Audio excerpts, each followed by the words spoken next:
So, hey guys, it's Plotslot here with another My Hero Academia What If video, and today we are going to be doing What If Deku Was the Avatar, Part 8. So, let's fast forward a bit from the last part to the UA Sports Festival announcement. Deku's pumped, Bakugou's pumped, the entire school's pumped to be honest, and the whole world is watching Class 1A after the incident at the USJ, and how the kids took down the villains without the help of the teachers. That's got people thinking, just how strong are these kids, and this is their chance to see. So, Bakugou begins his own intensive training along with Deku. He learns to use 15% of One For All from 12% in the weeks approaching, and decides to try and develop his own special move. He sees how Deku treats his multiple quote-unquote quirks as all one thing, and he thinks, is it so smart for me to treat my own two quirks so separately? He develops a move called Gatling Gun. I'll leave the details of it as a surprise for when he uses it in the tournament a little bit later. Deku's training consists of further mastering his airbending, and he actually learns Aang's signature technique from him, the air scooter. It's not the most fancy or the most flashy, but it is extremely versatile. Deku starts to master the technique and actually finding it fairly simple, and it was designed for a kids game initially, so that kind of makes sense. But it consists of taking fragments of rock that he earthbends into the air scooter and sharpening them, spinning them up at high velocity and shooting them out of the front, kind of like a machine gun. I think that should get me through some rounds, thinks Deku. Fast forward to the first round of the sports festival, and Bakugou first off doesn't give such a dumb speech, as he's actually a little bit more humble, but Todoroki still has the same start. He freezes the ground. Deku's training in waterbending lets him use this to his advantage. He simply skids across the ice as easily as Todoroki. Bakugou's a bit mad. Damn you ice boy, he yells before smashing the ground below him and leaping off into the air. He flies above the both of them with his explosions. Deku sees this speed increase from Bakugou and decides to show off himself a little bit, creating skates out the ice below him and pushing himself forwards with the ice from his hands, turning it into a snowy propellant and shooting himself forwards in front of Todoroki and just behind Bakugou.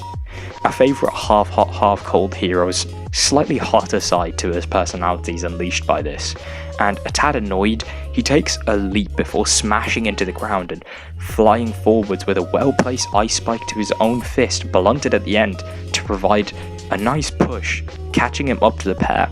And as the next challenge awaits them, they all take a small stop besides Bakugou. It's the robots from the exam. Bakugou pays no mind to this and just lifts one arm in front of them. He just smashes straight through the wall with his fist like Superman. He's poking holes through them like they're made of jelly and nothing's getting in his way. He is determined to win, moving straight onto the next obstacle like they weren't even there. Deku and Todoroki see this and they can't give up now. Todoroki freezes all of the robots in his path and Deku takes the easy route, sliding narrowly behind him to the other side, annoying Todoroki in the process. Just as he's about to turn his attention to his trail, he notices the canyon ahead, and he clears it just as easily in the anime with his ice. Deku's approach is a little bit different than in the anime though. He doesn't have One For All, and this time he takes the canyon as an obstacle, being a tad too literal. He slams his feet into the ground in a strong horse stance and raises his arms, creating his own path across and continuing his run across as if there wasn't even a canyon there. He just collapses the path behind him as he goes so nobody else can use it, but he notices something odd as he's going along. There's a girl flying above him screaming about her babies? How weird, but this doesn't faze him. He simply picks up the pace to catch up to Todoroki and Bakugou, who are now in the lead. Bakugou forges ahead and continues to fly forwards, with Todoroki sliding behind him on his ice close behind. Deku's not one to be left in the dust though, and he thinks to himself, you know what, Surprise can eat my shorts, I'm just going to use my technique now before jumping cross-legged into the air. A ball of swirling wind starts to carry him forwards as he picks up the pace, seeing Bakugou and Todoroki just ahead now in the distance. The ground looks a tad strange in front of him though, and Deku notices this. Todoroki and Bakugou cleared it just by jumping over, but Deku notices it's a minefield and he thinks, you know what, this is just the prime disruption I need right now. This is my chance, thinks Deku to himself, before jumping off the earth scooter and earthbending a thick slab of rock underneath his feet and slamming it straight into the heart of the minefield. A massive explosion rocks the arena as Deku uses the momentum generated by the explosions to shoot ahead of the two and into the lead at the last second, scoring first place in the first round of the sports festival. Going through the tunnel, his feet having the rocks attached to them, the edges of it smashing against the side of the tunnel, slightly slowing him down, but this doesn't slow him down enough and he still wins. However, it's just by a hair's width, and not even the luscious kind that Todoroki has either, wink wink. Round 2 arrives. Deku has the 10 million point mega headbang for the upcoming Cavalry, just like in the anime, and because of this, still people don't want to team with him. But he actually knows how to control his quirk, and people realize this. They realize he has 4 quirks, and Deku finds it much easier to find the same teammates and convince them to help him out this time though. Deku, Tokoyami, Uraraka, and Mei all walk out in the Cavalry battle, but this time, Deku's one of the horses on Team Uraraka instead of Team Midoriya. This battle begins, and everyone rushes for the 10 million points, but the rush is cut short.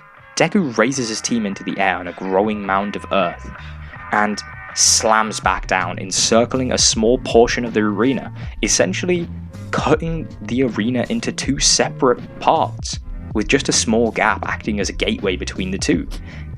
Mei yells to Deku, "Do it now!" And he jumps them all into the air using her boots, raising the walls even higher and creating a second concentric ring around the first, with a gateway on the opposite side. Several teams, including Team Bakugou, are launched into the air by this, severely agitating our favourite explosive boy's explosive temper. Bakugou propels his team forwards and upwards towards Deku with his explosions, narrowly missing as Ochako removes their gravity and Deku pushes them further up into the air with his airbending, pushing them far and high up above Bakugou, kind of annoying him even more, but he returns to his team and he's, he knows when he doesn't really have that much of a chance at the moment, and he's thinking, I'll just wait until he comes back down. As they're falling, hurtling towards the ground at faster and faster speeds, Mei yells, "Do it now," expecting Deku to activate her jetpack, but Deku just smiles as they get closer and closer to the ground. They're all looking a bit worried, but Deku's foot rotates 90 degrees just as they land, and the earth starts to ripple underneath the entire arena. There's an earthquake as Deku yells, "Seismic drop." A few teams fall over from the, earthquake that's just happened, and the others spend precious time getting themselves back together and up to fighting order, ready to start grabbing each other's headbands again. Deku starts to form his moved walls. He starts to form and move his walls around the arena, creating a sort of circular labyrinth for them to trek if they hope to get the 10 million points on his head. Team Uraraka circles around the perimeter, periodically opening and closing new entrances and exits within the tunnels of the labyrinth and periodically going into the air to try and determine the situation within and see if it's safe for them. Within seconds, all chaos had ensued after he generated the labyrinth, and almost all of the teams were struggling to maintain a basic sense of direction for the first bit, and for the next 20 odd seconds, not much really happens with them all just trying to gather themselves again after the earthquake and, an entire labyrinth being built in the arena. Do you really blame them? Because that's a pretty disorienting thing to happen, and this kind of thing happens until the end of the Cavalry battle, with the score points kind of ending roughly the same after everyone gets back to fighting. Besides Team Ochako, which now places first, since Deku's headband remained on his head the entire time. Lunch arrives, and Todoroki approaches Bakugou with the same questions that he had for Deku in the original anime, but he also approaches Deku near the end of the lunch period, and he tells Deku, I'm gonna beat you without my fire side. I'm not going to use it. I'll beat you without it, and you'll see. Deku gets a bit riled up by this, I have 4 elements, quirks I can use, and you think I've gotten this far by just ignoring one of them? That disrupts the balance and it weakens your strength. You don't want to do that. Don't underestimate me. Don't underestimate everyone else here as well. You wouldn't understand it, Midoriya. I've had a bad history with fire and I refuse to bow to my father, replies Todoroki, with some spite in his voice. Deku's eyes glow a bright blue as he gets even more annoyed, and for a moment, a gush of wind rushes through the empty room despite no windows, no doors, nothing that the wind could possibly come for, nothing's open. Where could it have come from? And it throws up a cloud of dust, obscuring Deku's vision and obscuring Todoroki's vision for a minute, but Deku doesn't really need to see, because the dust clears and instead of his classmate and the room, it's a bald man with tattoos on his head, standing in front of him, in his own mind, his eyes glowing the same bright blue as Deku's as they stand in this vast expanse of nothing but black. I've not had the best time with fire either, says Aang. My entire nation was wiped out by it, and I burnt my wife trying to control it when I wasn't ready. He sighs. But you're different. You've got control of that power, yet you refuse to even acknowledge that entire half of you. I'm the Avatar. We're the Avatar, says Aang, as Deku's voice rings out from behind Aang's. And part of our collective heritage is fire. We have to accept who we are, despite its shortcomings. If we don't, we can never keep the balance and we can never keep the peace, both within the world as a whole, but most importantly, within ourselves. He looks at him again and turns to the side. If you want to keep your grudge against your father as a crutch for the rest of your life, feel free to do so. Or maybe, just maybe, you can embrace it as your own power and control it as your own. It is your power, isn't it? Use it as such. You're not your father, as much as I'm not Ozai. He stops and turns away. Todoroki reaches out to ask some more questions, but as he does so, everything collapses and vivid images of Avatar Roku and Aang's experiences with the Fire Lords through history flash through his mind, and before he knew it, he was back in the room with Deku, his eyes fading back to their normal colour. Do you understand now, says Deku. Yeah, I think I might now a bit, says Deku, slightly puzzled.